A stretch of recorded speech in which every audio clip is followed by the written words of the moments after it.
To Russia, where Prime Minister Vladimir Putin, who's running for president in this coming Sunday's election, said his enemies were planning dirty tricks, including ballot stuffing and even murder, in an attempt to mar the vote's outcome. Our Margaret Warner is in Moscow, and she spoke with one of Russia's leading activists. The world was shocked the first week of December when thousands of Russians took to the streets, protesting what they charged was fraud in weekend parliamentary elections. Among the leaders, 35-year-old lawyer and anti-corruption blogger Alexei Navalny. He coined the now popular description of Prime Minister Vladimir Putin's United Russia Party as the party of crooks and thieves. Navalny and others were arrested on the first day of those demonstrations, but by Christmas Eve he was out and speaking to an even bigger anti-Putin rally. All this has brought white-hot focus on this coming Sunday's presidential election as Putin seeks to reclaim the top office. Though polls show Navalny's the most popular of the opposition figures, he's not on the ballot. But he's stayed active with a campaign branding Putin as a corrupt autocrat, with his widely read LiveJournal blog of government corruption exposés, and with a new project to enlist volunteers to monitor polling places this Sunday. I spoke with Alexei Navalny at his office in Moscow. Alexei Navalny, thank you for joining us. You were at a rally in St. Petersburg on Saturday, and you said these are not elections. This is the reappointment of Putin. What did you mean? Literally, it means what I said. This is not an election. This procedure is aimed at only one thing, the appointment of Prime Minister Putin, once again the president, seemingly for life. For life, it's just a 6-year term. Putin has been in power since 1999, from the moment when he was appointed acting prime minister by Boris Yeltsin. Now, formally, he is not the president, but in fact, he is a kind of a czar and autocrat. Unfortunately, he cannot imagine for himself another way of existence. All these ghosts of Gaddafi are haunting him, and he knows that either he will be the president or something unfortunate will happen to him. Still, what does it say about Russian society, do you think, that you've had this incredible opposition movement arise in, at least publicly, just 3 months? 6 months ago, if you had asked me whether this would happen in 3 months, I would have been very skeptical about it.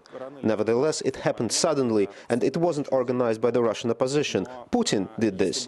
People took to the streets in their protest to an open and public humiliation, which was impossible to endure, to Vladimir Putin having falsified the election so obviously that it was impossible to ignore. Is there an irony here that, in fact, the 12 years of Putin and the economic growth that has occurred has helped create the very class that now wants to get rid of it? Putin claims credit for economic growth and arguing that after the collapse of the 90s, now we have seen for 12 years the so-called Putin stability. However, simply comparing Russia with neighboring countries, we see that other former Soviet Union countries grew even stronger. So Putin's time is the time of lost opportunities. Russia had and still has enormous oil, gas and other energy resources, and prices are very high. Yes, part of this money remained in the country and led to the creation of the middle class, which now tries to get rid of Putin because they understand that most of the money was simply stolen by him and his friends. So what have you achieved with this so far? I mean, even if, as you say, it's a foregone conclusion that Putin will win. We see that Putin and Medvedev have already announced some political reforms. And we have realized that there is no huge gap between the political activists and the public.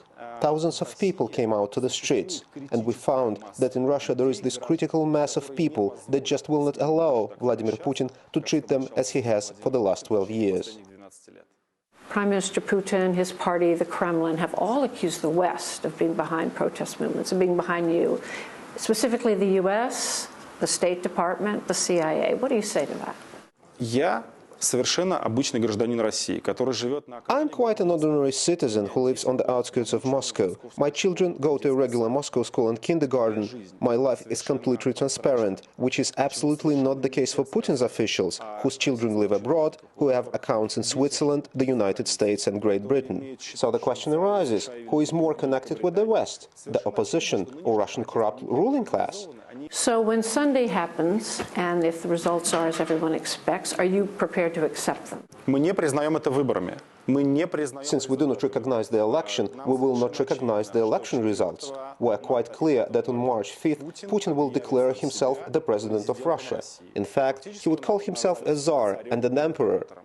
We will not accept this, and we will continue to demand political reforms, new parliamentary elections within a year, and new presidential elections within 2 years. So does that mean returning to the streets?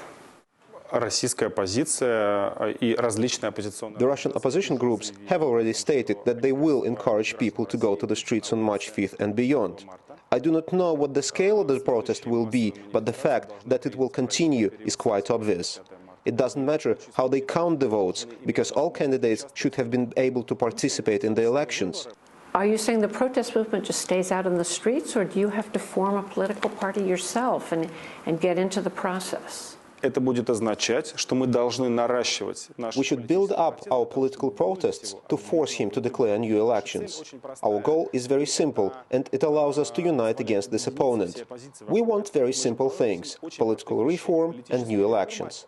Political reform means that all those who previously were not allowed to take part in the elections must be approved. If he were to listen to what you're saying and to what people in the street are saying, how would you want him to govern differently in the next 6 years? Is there a scenario in which he could actually lead reform? I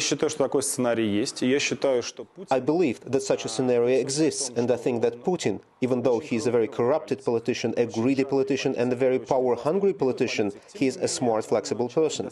And if he makes certain changes, we will be able to carry out the peaceful transition of power, avoid any violence, and guarantee freedom and security for Vladimir Putin. He should take a risk and go for competitive elections. You said something about guaranteeing his own safety. Do you mean his safety from prosecution? Yes, of course. Now, we have a lot of evidence that Vladimir Putin and his team were personally involved in criminal acts, and of course, he should be prosecuted. In this regard, there is consensus in the opposition for the sake of peaceful transfer of power in the country. Vladimir Putin personally and his family should get some kind of freedom guarantees. Do you think that he could institute reforms and also weed out corruption from within his system? Unfortunately, this is impossible, because corruption has become the core on which he built his political power. In his opinion, corruption is a very efficient way of management. For him, there is no problem in his ministers being billionaires. There is no problem in his governors being so corrupt that everybody in the country knows about it. Now, if he takes the other course, he wins 60% of the vote, and he decides to just clamp down and continue business as usual, then what? 100,000 people in the streets of Moscow.